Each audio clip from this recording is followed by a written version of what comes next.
Hola,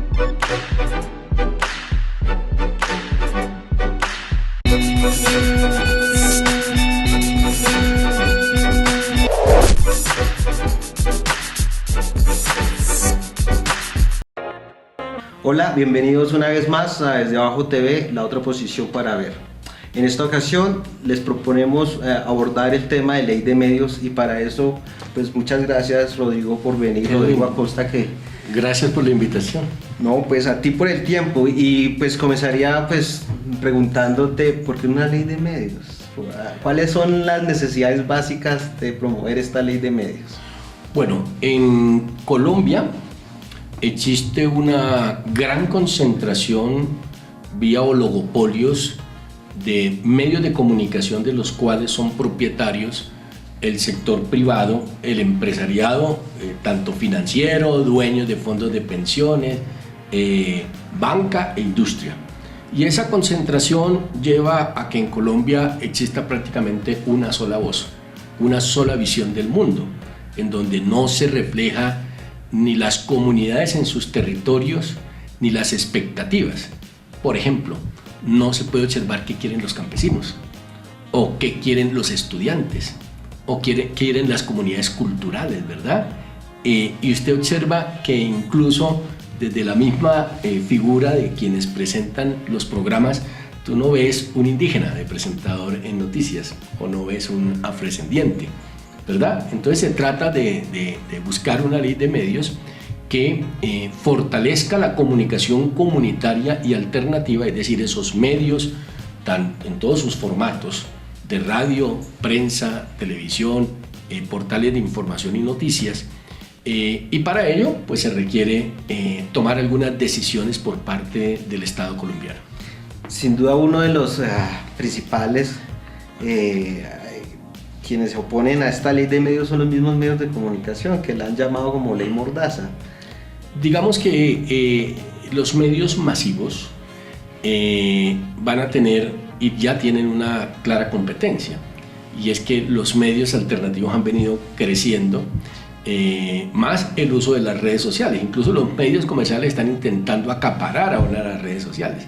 Entonces hay una lucha que se está desarrollando en el ciberespacio en este momento por esos contenidos, por llegarle a la gente. Y creo que la gente ya logró comprender que existe otra visión del mundo, otra palabra. Esa voz que había sido robada, la gente la ha rescatado. Entonces el ciudadano a su vez es productor de contenidos, pero también los medios comunitarios y alternativos, desde la prensa escrita, impresa, hasta la televisión comunitaria alternativa y televisión streaming y radio online y radio FM, llamémoslo así, promovemos toda esa nueva visión, o más bien reflejamos la visión histórica y de las necesidades y de los derechos humanos para que la gente la conozca. Rodrigo, ¿y por qué esta ley está tan bien empatada con el acceso al internet?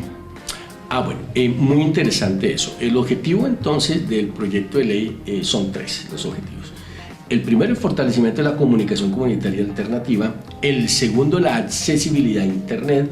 Y el tercero, el propio derecho a la comunicación, incluido el respeto y garantías a la vida de los periodistas alternativos independientes. ¿Por qué se liga a internet? Porque si realmente no logramos la accesibilidad en los territorios nacionales, es muy difícil garantizar el derecho a la comunicación. Pero es que el derecho a la comunicación no solamente es la información de noticias, es también el acceso al conocimiento. Entonces, existen en Colombia una serie de operadores, pequeños operadores de internet, que no han tenido nunca el respaldo del gobierno nacional ni del Estado colombiano, y que tienen como arraigo la misma televisión comunitaria, que se transforma posteriormente a través de unas licencias con el Ministerio de las TIC en operadores ISP pequeños de los municipios. Entonces, ellos también requieren una democratización de los planes de ensanches que tradicionalmente se han entregado a Claro, a Movistar, y prácticamente ellos llegan, instalan y dejan botados todos los servicios mientras facturan al ministerio, cobran la plata y se van. Es como hablar de centros poblados, pero en este caso directamente ligado a las comunidades que operan estos servicios y que son los proveedores de estos servicios de internet en las regiones. ¿Y qué tanta brecha digital hay en nuestro país? en accesibilidad a Internet? Pues sí, dentro de la OCDE, Colombia es el país más desconectado. Estamos hablando de que podríamos plantear que hay un 85% de la ciudadanía que no tiene accesibilidad a Internet y que no usa el Internet para el conocimiento, sino una gran mayoría cuando lo hace a través de la movilidad, pero para los temas de entretenimiento, pero no para el acceso al conocimiento, porque tampoco hay una orientación para ello. Y también no hay plataformas educativas suficientes, llamémoslo así, en Colombia, promovidas por el Estado para que ese conocimiento sea accesible a través de Internet. Pero uno va mirando, no es la primera vez que una administración se plantea la accesibilidad a Internet. Recuerdo Aldea Digital en la época de Santos, los centros. Claro, pero es que aquí, perfecto, pero es que aquí hay un planteamiento y una gran confrontación que tenemos con la nueva MINTIC, y que lo hemos planteado con propuestas hacia el Plan Nacional de Desarrollo. Y es que no se trata de mantener el mismo modelo de fortalecimiento de las transnacionales, sino cómo ligar y hacer una alianza estratégica entre el Estado colombiano. ¿Sí? Hablábamos con Petro, precisamente con el presidente Gustavo Petro hace algunos días, hace algunas horas, y él planteaba, sí, estamos recogiendo estas propuestas. Internetsa puede ser el eje fundamental, que era la función que venía trayendo Telecom, que finalmente fue liquidada por el uribismo, ¿no es cierto? En finales de los 90, pues una lucha que nos dimos a nivel nacional muy fuerte, incluso parte de la motivación del despido de este servidor cuando era funcionario de TV tuvo que ver con esa lucha que dimos en Telecom y contra la privatización de energía. Digamos que fueron unas luchas muy valerosas que se dieron, pero que en este caso de Telecom nos toca pensar en cómo rescatar la noción de la soberanía nacional y de la prestación de una red troncal nacional, en este caso basado en Internet, como lo dice el mismo presidente.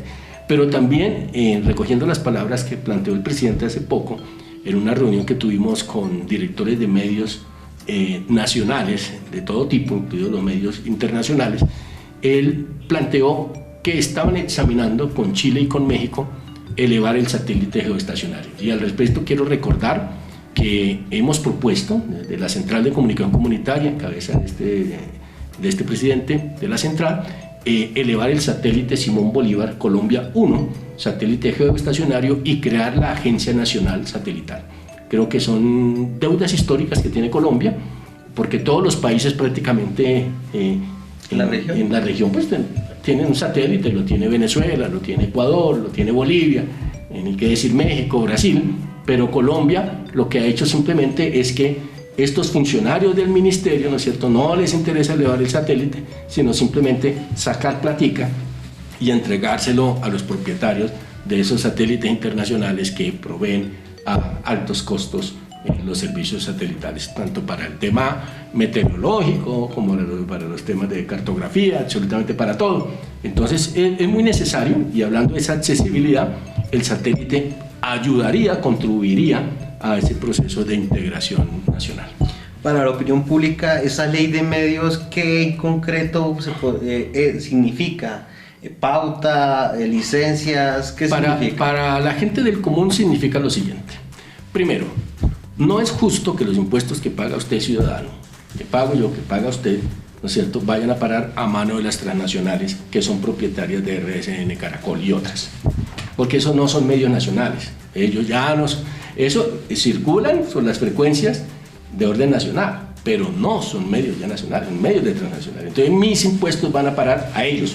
Yo no quiero eso. Yo quiero que mis impuestos, por ejemplo, vengan a financiar parte de la programación o parte de la producción del periódico desde abajo, por ejemplo. ¿Y por qué no? Entonces, ¿qué es lo que ha sucedido? Pues que simplemente los impuestos que llegan a sumar, ya ha llegado a sumar anualmente 1.5 billones o 2 billones de pesos, van a parar a RCN, a Caracol, ¿sí me explico?, a esos medios monopolizados. Entonces hay que hacer un proceso de democratización del pautaje, que con el presidente Gustavo Petro le hemos denominado esto la ley del 1/3. Es decir, 1/3 de los recursos del pautaje que vayan a los medios comerciales, 1/3 al Sistema Nacional de Medios Públicos y 1/3 a los medios comunitarios alternativos. Este tercio tiene una referencia, por ejemplo, el caso argentino maneja... Claro, la ley 26522 de la Argentina es un buen referente. Creo que desde allí sale el concepto de la ley del 1/3.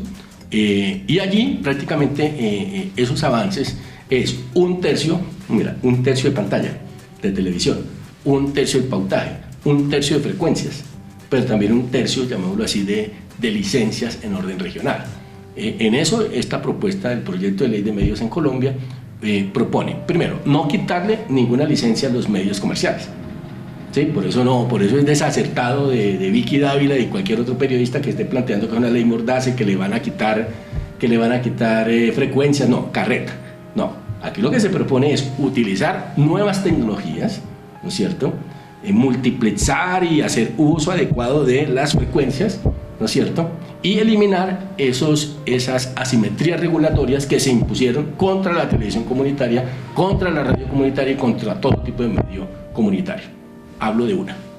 ¿Por qué razón solamente le dan 90, 120 vatios de potencia a una emisora comunitaria y a RCN y Caracol le dan capacidades de potencia de 30.000 y de 100.000 vatios de potencia? ¿Usted lo sabía, ciudadano? No, esto es un absurdo total. Eso se llama una forma de censura, ¿no es cierto? Y en la televisión comunitaria, también el uribismo, en el marco del Tratado de Libre Comercio, impuso unas condiciones de que la televisión comunitaria no podía tener más de 6.000 suscriptores. También es un absurdo. Estamos hablando que eso no es ni siquiera la población de un barrio, ¿no es cierto? Pero eso es lo que han hecho. Simplemente han aplicado unas leyes mordaza contra los medios comunitarios en forma histórica. Y hay que eliminar esas asimetrías, hay que eliminar esas injusticias que se han cometido para que haya, eso sí, libertad de prensa y libertad de expresión. Hay unos espacios de participación o se proponen unos espacios de participación por vía medios comunitarios. Sí, se propone que exista algo que se ha logrado en Bogotá y Medellín, y es la definición de una política pública de comunicación comunitaria. Si observa usted, no estoy diciendo de medios comunitarios, donde también pueda participar la comunidad. O sea que exista una integración o un diálogo permanente entre el Estado, la ciudadanía y los medios comunitarios para garantizar ese derecho a la comunicación. Y porque obviamente esto requiere de establecer también quiénes son realmente medios comunitarios alternativos y no que medios comerciales se hagan pasar por medios comunitarios alternativos o que simplemente personas que copian la agenda de estos medios comerciales, no simplemente copy-paste y se hagan pasar como medios comunitarios. No, se trata de tener producción propia que contribuya a los procesos de los movimientos sociales, del rescate, por ejemplo, de los derechos ambientales, de los derechos humanos, de los valores culturales, de las expresiones artísticas. O sea, hay mucho para exponer y mucho para guardar esta historia de toda Colombia que no existe, porque lo que simplemente ha habido en Colombia es lo que aparece en los noticieros. Pero en Colombia no ha habido un rescate de toda esta memoria de nuestras tradiciones, por ejemplo, de nuestra historia de regiones, de la gente. Eso no existe. Entonces todo esto tiene que tener una plataforma tecnológica, incluso almacenamiento, de compartición de contenidos. ¿Usted se imagina de verdad realmente canales en el orden regional que uno pueda acceder y ver qué pasa realmente en el Caribe, qué pasa en el Pacífico, qué pasa con las comunidades indígenas, las comunidades afrodescendientes? Sería algo riquísimo para Colombia, ¿verdad? Eso es lo que contribuye a ese diálogo social entre Estado, funcionarios, llamémoslo así, sus entidades, la ciudadanía y los medios comunitarios alternativos como un punto de encuentro de ese diálogo social. Por eso la fuente de este proyecto de ley es el acuerdo de paz, ¿no es cierto? Ese proceso de paz que nos da una base de no menos de 10 de los artículos esenciales del proyecto de ley. En el caso de las emisoras comunitarias, ¿qué es lo que están solicitando? ¿Cómo está el tema de las licencias, la cobertura, la formación? Bueno, emisoras comunitarias irradian por FM, pero la gran limitación que ellos tienen es, primero, la potencia, como lo anunciaba hace un rato, que dan potencias 90, 120 y máximo en territorios de 250 vatios. Digamos que si uno compara en el caso de Bogotá, estamos hablando de que una emisora comunitaria muy difícilmente pasa de una localidad a otra, y solamente hay 6, pero eso es un absurdo. Entonces hay que aumentar esas potencias. Y lo segundo, No lo proponen ellos, yo soy un experto en el tema de telecomunicaciones, como pensionado de ETV, estudioso este tema, no lo han propuesto ellos, yo lo estoy proponiendo, y es que no haya reuso de frecuencias, es decir, que no se pueda asignar una misma frecuencia en un mismo territorio. ¿Por qué? Como pasa en Bogotá. Entonces usted aumenta el dial de la norte y se choca con otra emisora al sur y se choca con otra emisora en Cundinamarca. Entonces eso es una forma de censura. ¿Qué va a pasar con las emisoras del ejército y de la policía, que son numerosas? Nosotros estamos proponiendo que esas emisoras del ejército y de la policía pasen a las comunidades organizadas. Eso sí, van a pegar un salto en el cielo. Bueno, pues ya tenemos que pensar en unos nuevos imaginarios de la gente, no solamente ese mensaje guerrerista, ¿no es cierto?, ¿sí?, del ejército, de la policía, no, sino pensemos en unos mensajes más culturales, pedagógicos y de la misma ciudadanía dialogando. Entonces nosotros estamos proponiendo en ese proyecto de ley que sean revisadas esas emisoras, ¿no es cierto? El mismo acuerdo de paz lo propone, ¿no es cierto?, que de alguna manera esas frecuencias pasen a mano de las comunidades organizadas. Rodrigo, tú que has estado cercano a la experiencia de la política pública distrital, ¿qué balances haces? Porque ya ha pasado varios años desde entonces y han existido varias mesas distritales, pensando en lecciones y aprendizajes para esta ley de medios nacional. Digamos que las cosas positivas de la política pública en Bogotá es que hemos logrado, primero, tener unos espacios de participación en territorios y distrital. Dos, lograr establecer legalmente la normativa, tanto en plan de desarrollo como en presupuesto, relacionada con la democratización del pautaje.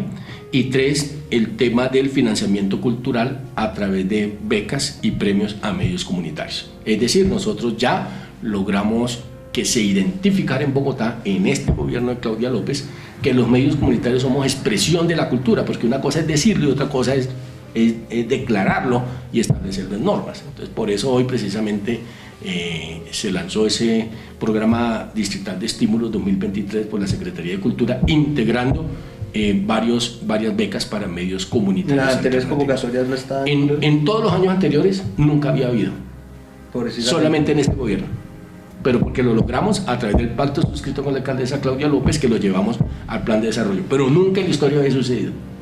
¿Por qué? Porque es una pelea que nos hemos dado. Entonces, estos avances los hemos, de alguna manera, traído al proyecto de ley.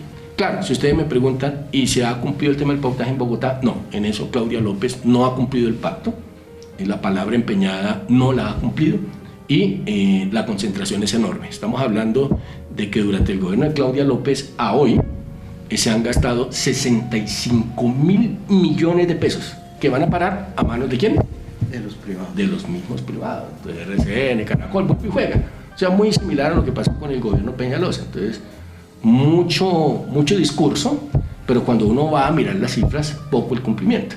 Y estamos hablando que algo así como máximo 1.500 millones de pesos han sido dedicados a medios comunitarios alternativos. Estamos hablando de un porcentaje muy bajo, en comparación. demasiado bajo. Entonces ahí Claudia López está incumpliendo y pues nos hemos visto con ella, ¿no? Intentamos hablar con ella, pero no, sale corriendo, o sea, y ya hablamos en los últimos días con el director del gabinete, el doctor Antonio Sanguino, le hemos puesto en conocimiento este tema y estamos a la expectativa de saber si va a haber un cambio en esa actitud de la alcaldía de Bogotá, porque me parece que no solamente es ilegal, es una forma de censura. O sea, cuando se adjudica la hacienda pública solamente a un sector, es una forma de censura a la luz incluso de los principios de la Corte Interamericana de Derechos Humanos. ¿Cuál es tu lectura de este conjunto de medios? Porque en la misma ley se habla de medios comunitarios, medios populares, medios ciudadanos.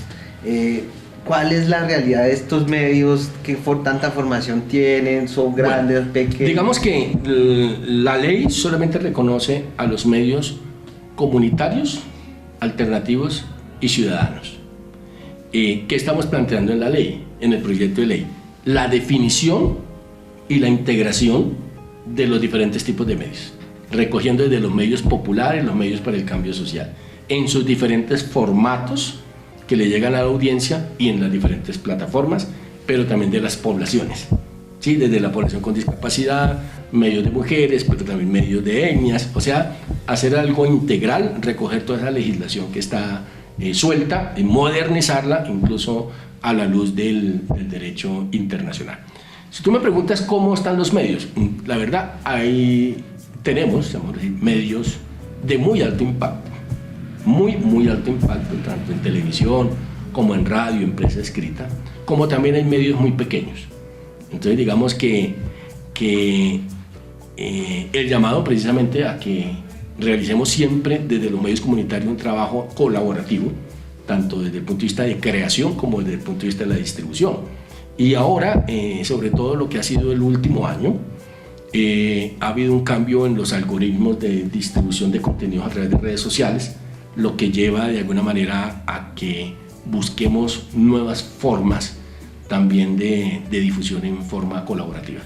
Entonces, y la construcción de redes de comunicación, ¿no es cierto? Entonces en Bogotá estamos en ese experimento de crear redes de comunicación y otro tipo de redes que son redes de comunicación y cultura. Entonces hemos logrado sumar esas expresiones artísticas y culturales en localidades junto con medios comunitarios alternativos y ha sido una extraordinaria experiencia porque nos logra permitir aumentar audiencias y tener pedagogía en la creación de esas nuevas audiencias. Hablando de las audiencias en estos tiempos donde las audiencias no son cautivas, donde las audiencias navegan, entran, salen, tú decías que haga un cambio, que la gente ya no consultaba, que más las redes sociales, ¿eso lo ves como una oportunidad o como una amenaza para los medios comunitarios? La verdad tenemos que trabajar, y también lo propone el proyecto de ley, por unas redes sociales libres, unos contenidos libres y unas frecuencias libres.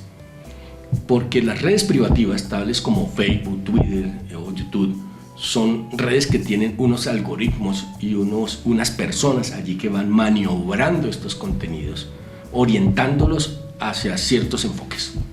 Entonces, si hay movilización social, entonces ahí le meten la mano para que eso no circule adecuadamente. Nosotros tuvimos otro experimento aquí en Bogotá, con el financiamiento de unos recursos que conseguimos con el Instituto de la Participación, de crear una red de comunicación en varias localidades. Lamentablemente, cuando llega el gobierno de Peñalosa, guardan esas contraseñas y no nos permiten hacer uso de esas, ni descargarlas ni usarlas. Aunque hicimos la lucha, entonces esas redes quedaron prácticamente inservibles por manipulación de un gobierno de extrema derecha como el de Peñalosa, que no quería los medios comunitarios, pero que le gustaba mucho RCN y Caracol. Pero entonces hay que trabajar en ese orden de ideas. Las redes sociales hoy en día son una oportunidad porque permiten a los medios comunitarios irradiar fácilmente, pero cuando llega a un tope, en cierto punto, voy a decir mi experiencia, yo llegué a 2,5 millones de impactos mensuales, ¿sí? Y en este momento no estoy pasando 200,000. Con todo el esfuerzo que le estoy haciendo. Con esto de posicionar no pasa. Sí, no, es imposible. Porque hay unos algoritmos que han cambiado allí. ¿Y ¿sí? qué hacen los algoritmos? Visibilizar. Esos algoritmos cada vez que ven, por ejemplo, temas de orden social o de derechos humanos o temas que rompan ese esquema mediático, esa matriz mediática y esa matriz de lo que quieren imponer, obviamente allá hay unas restricciones. Y uno observa una gran restricción, por ejemplo, a la información de la Presidencia de la República. Entonces, si tú vas a promover cosas de Presidencia de la República, ese algoritmo te empieza a bajarlo, ¿sí? Pero cuando tú hablas de farándula o de pendejadas, pues ahí entonces eso sí lo dejan circular fácilmente, ¿no es cierto? Pero entonces estamos ahí ante grandes corporaciones. Estamos ante grandes corporaciones. ¿Hasta dónde llegaría la ley de medios frente a esa...? Perfecto. La ley de medios, no hemos trabajado ese campo, lo reto a que nos ayude a proponer eso, pero sí no debería existir al menos una aplicación de esos algoritmos para censurar. Lo que pasa es que ellos no lo han admitido, pero usted observe que incluso en el Congreso norteamericano el gran debate de los últimos 3 años con Facebook ha sido ese, ¿no es cierto? O sea, la orientación que se hace hacia candidatos de X partidos. Monopolio privilegiado. Monopolio, pero además cogen nuestra información privilegiada para todo el uso del tema comercial. Entonces, la solución que personalmente he visto, que lo he trabajado y que me ha funcionado, son las redes sociales libres. O sea, que nos demos a la tarea, comunidades, movimientos sociales, de avanzar en esto. Y pues el último llamado final, y es que el movimiento sindical, el movimiento cooperativo, las organizaciones y movimientos sociales de base, piensen en la necesidad del derecho a la comunicación. Porque lo que siguen haciendo los sindicatos es, venga, publicamos una página en el periódico El Tiempo. No, se tiran 40, 80 millones, una chapolita. No, eso no funciona así. Hoy en día eso no funciona así.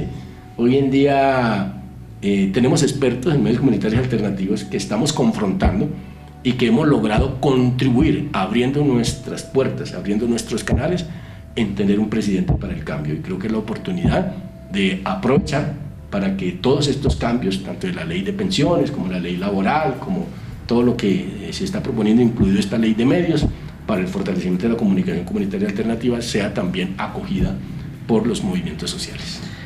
Porque esta relación de la ley de medios con el proceso de paz, que está muy vinculada... Claro, porque es que el acuerdo de paz, que ya es de un nivel constitucional, estableció primero la creación de la Comisión Nacional de Diálogo del Proceso de Paz, segundo una ley de participación y tercero unos artículos específicos sobre comunicación comunitaria alternativa. Darle continuidad. Entonces hay que darle continuidad a esto, ¿no es cierto? Entonces la carta política en la cual trabajamos en su debida oportunidad tiene artículos como la órbita de satélite geoestacionario, los artículos relacionados con el espectro radioeléctrico, el mismo 340 sobre participación ciudadana, varios artículos que logramos en esa oportunidad, pero que después logramos desarrollarlos en el acuerdo de paz y que ahora, según los compromisos del gobierno y del Congreso, del pacto histórico, se requiere sacar adelante ese proceso de paz. Entonces, ese proceso de paz contiene allí, por ejemplo, la obligatoria necesidad de hoy que el nuevo gobierno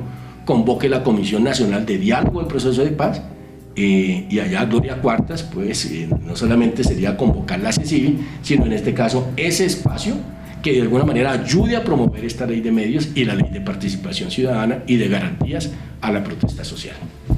Bueno,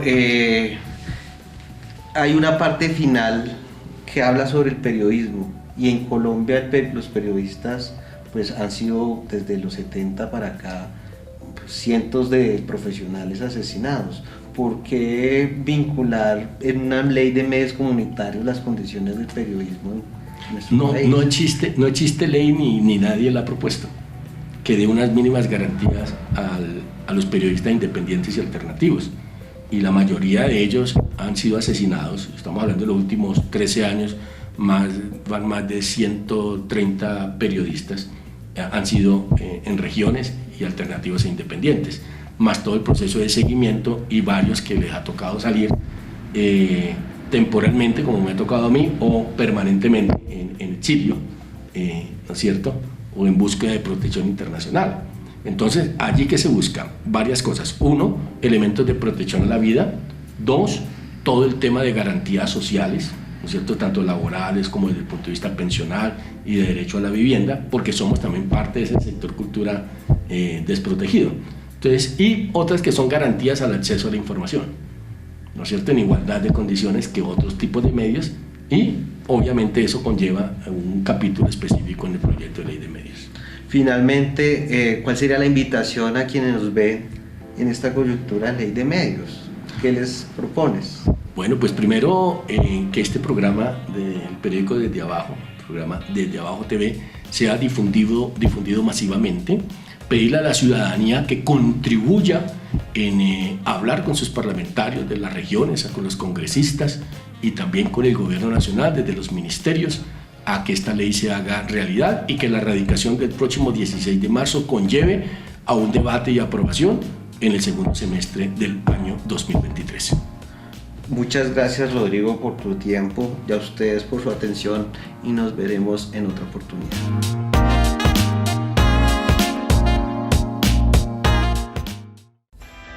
No olviden nuestros recomendados de la semana.